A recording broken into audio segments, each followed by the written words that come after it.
কতক্ষণ ধরে আপনার 24 ঘন্টা তো পেরিয়ে গেছে, কোনো সময় 27-28 ঘন্টা চলতেছে। এমনিতে আমার বাড়ির মধ্যে ব্রেন স্ট্রোকের রুগী আছে, তারা বাড়ির মধ্যে স্ট্রোকের রুগী আছে, স্যালাইন দিতে পারতেছে না, তারপরে অক্সিজেন দিতে পারতেছে না, মানে প্রচুর অসুবিধা হইতেছে।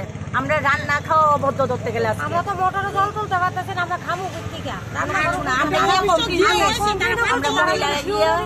কমপ্লেন দিয়ে আইছি, তারা আমরা কোনো শিওর দিছে না যে এতটা থেকে এতটার মধ্যে আমরা কারেন্ট দিব, কোনো কিছু মানে তারা আশ্বাস দিতেছে না। কতক্ষণ ধরে কারেন্টটা নাই?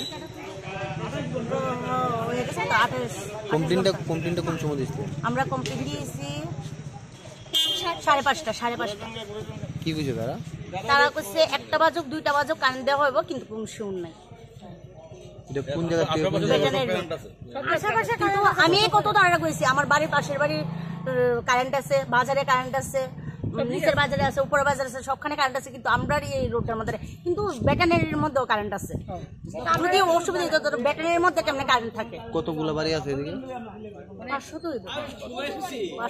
কি বিষয়ে কারেন্টটা নাই কিছু কইছে না, তারা আমরা কোনো কথাই কইছে না, শুধু আমার কাছে হাত জোড়া করছে, করে কইছে দিদি আমরা বাড়ি যান, যে কারেন্ট কোন সময় দেবে কোনো শিওর নাই। আমি বলছি যদি 1টার মধ্যে যদি কারেন্ট না আয় আমরা মহিলারা আবার বলছে আমরা প্ল্যান করে গেছে কাজ করতে করতে এদিকে কোনো গাছটা ভেঙে পড়ছে না, কি কোনো প্রবলেম নেই, কোনো কিছু তারা কিন্তু আয়া চেকও করছে না যে এই জায়গাটা কি কারেন্টের লেগা শ্বাসকষ্ট হইতাছে, তো জীবিতে গিয়েছে অক্সিজেন আননের লেগা কোনো হই না, কারেন্ট নেই 2 দিন ধরে। বাবু শরীর অসুস্থ খুব, অক্সিজেন কিডনি পেশেন্ট, হ্যাঁ ডায়ালিসিসের রোগী। কতদিন ধরে কারেন্ট নেই? 2 দিন ধরে, কালকের থেকে।